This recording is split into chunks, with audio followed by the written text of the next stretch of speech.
هێژە فۆرما ئاسایش و ئاشتیە یا مەبس لە دهۆکەی دەست پێ دەکات سێ ڕۆژە بەردەوام دکەن یەکشی بەشدار بوویم فۆرمێ هۆزان براهیم ڕێڤەبەرێ جیبی جیکاری ناوەندە ئیمپاکت یا لە کولین و گەشەپێدانێژ دهۆکێ میوانێ منە سلااف بۆ تەکەکەی هۆزان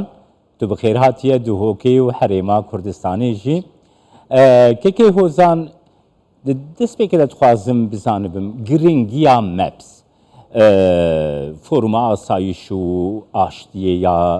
ڕۆژهەڵاتە ناوین کو لە دهۆکێ دێبرێڤە بچە تو چاوا دنرخینە بەلێ ڕۆژ باش و زۆر سپاسش بۆ بەی خوێندنێ جوینەوەکە وێ ناگۆ پسپۆر و لە کۆلیندار هەموو چارچەوەی سەر مەسلا کوردی سە مەسلا عراقێژی تەوی تەبایی کار دەکەن سەر ڕۆژهەڵاتە ناوینژی پسپۆری ڕۆژهەڵاتە ناوینژی لەژ هەر دەریتێن مرۆڤ والڤرد بینێ بهتر سەر چارچەوە کوردستانی سەر وەزای سیاسی لڤر کار دەکەن دشتەغلێن تخەبتن ڕاستیژی دەرەک گرنگە گۆ مرۆڤ لێ بێ گۆ مرۆڤ ببیسێ مرۆڤ هەنەکاژی ببینێ بوارە تێکەلیە دەبمینێ جوین وەکە وانە نەهەڕۆ لە ڕۆژهەڵاتە ناوین چێت من ڕاستیژی چەند جوین فۆرمن وەکە وێنە هەنە و سەردەستاتێن ژمارتن وەقتا ئۆرۆپا بێت لە ئەمریکاوێ هەر بهتر هەنە پر باشە پر خۆشەژی گۆ مرۆڤ تێ وا پسپۆرێ هانێ سەرڤێ ئاستا بلند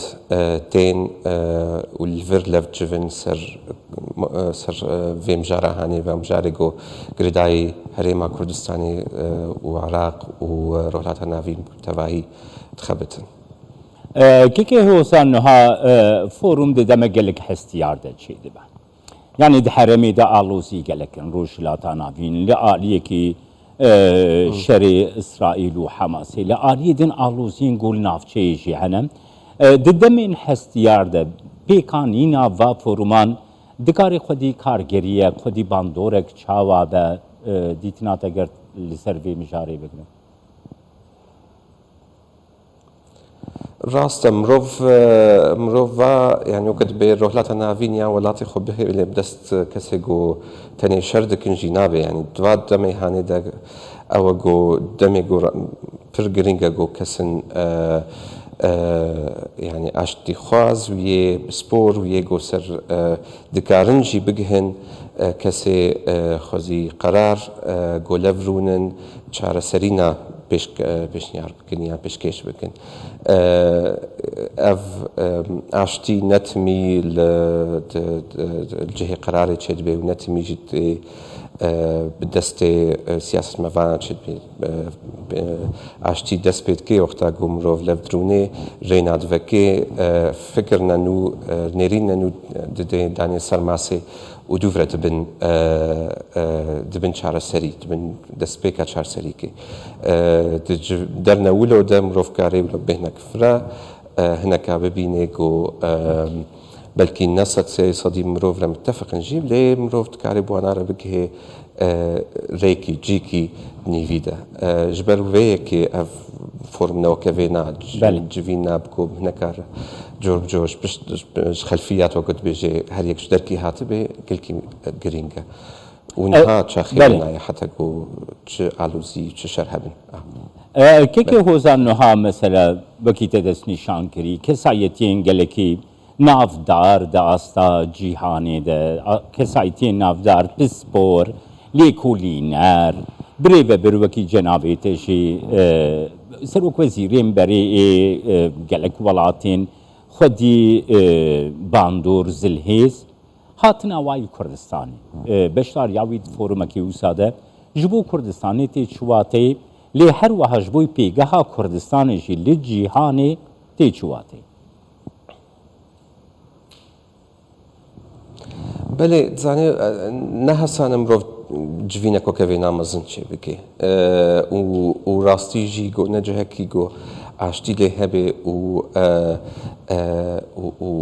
مرۆڤ پێ بحسن و پێشوازی هەیە و تشتێ هەری گرنگ و مرۆڤ پێ بحسێک و دەرفەتێک هەیە مرۆڤ نەرینە خۆ بێژێ ئەختا دەرەکی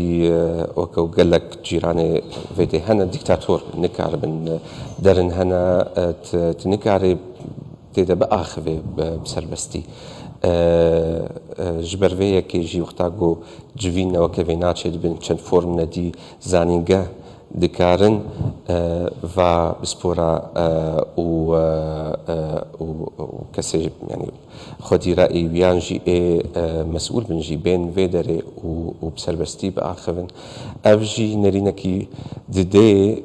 ev jî îndîkatoreke mueşireke mirov nas dike got ev devera hanê dikarê va xelkê bênê vê derê û dikarê bibe bingehek ji bo yani derekî ji bo meselê aştiyê têde axivê ser hemû tivaiya rojhilata navîn ne tenê ser tiştê girêdayî Başûrê Kurdistanê bê yan Iraqê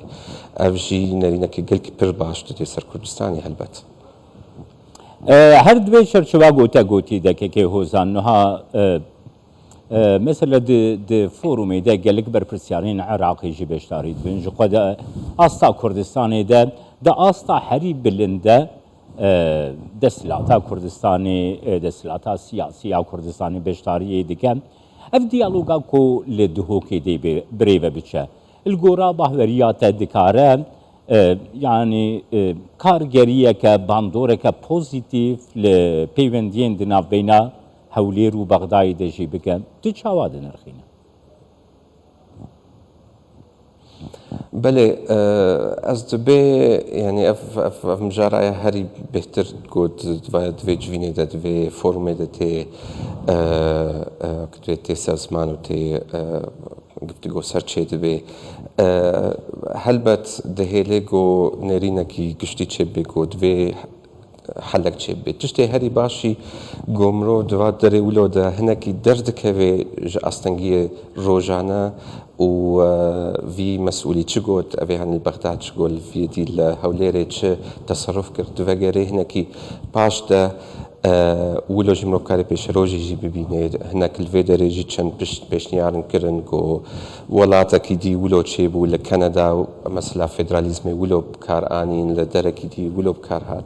li Almanya li Kolombiya her yek û çikê xwe ji tenê bixwere yani bi zanyariya xwe li ku dê kar kirî berîn ha ev alîkariyê dike got carna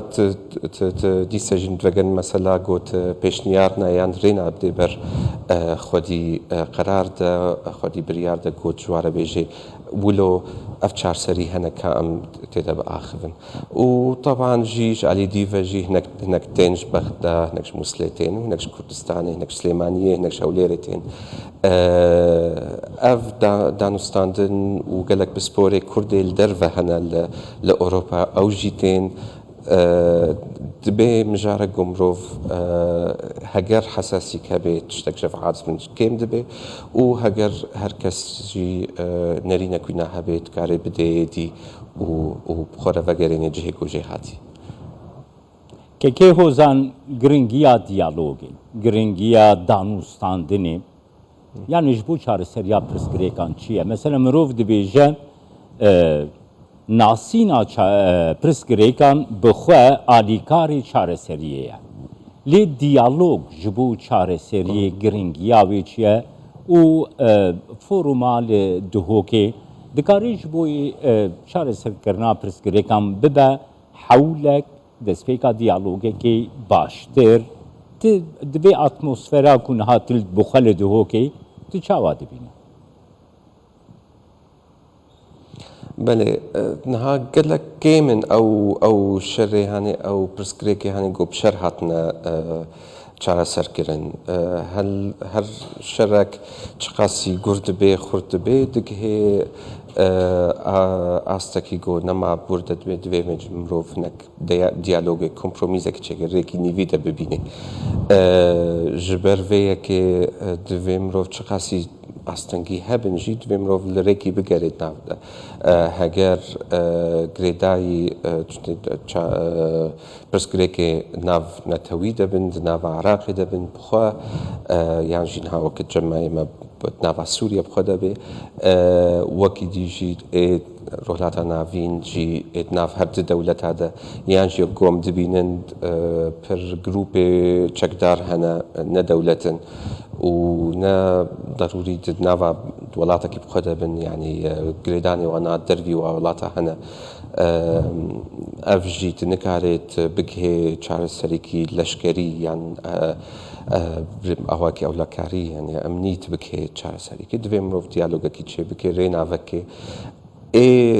تمیژی هەری دەسەلات بێ ویە خورد بێ ویە گۆشخوا ڕازی بێ واسق بێ و بتبێژن ئەو دکارێ دەست ڤەکردنکێ بکەیت بەهێلێک و دیالۆگێک چێ بێت بەهێ دیالۆگ باتە چێ ببێت بەهێلێک و سیگنالێکی بشینێ گۆڤاتت کارێ خوازێ ڕێکی بدێ بەر چارەسەریکی ئاشتیانە بله سپاس بۆ دەیەکێکی هۆزان براهیم ژ دهۆکێل گەلمە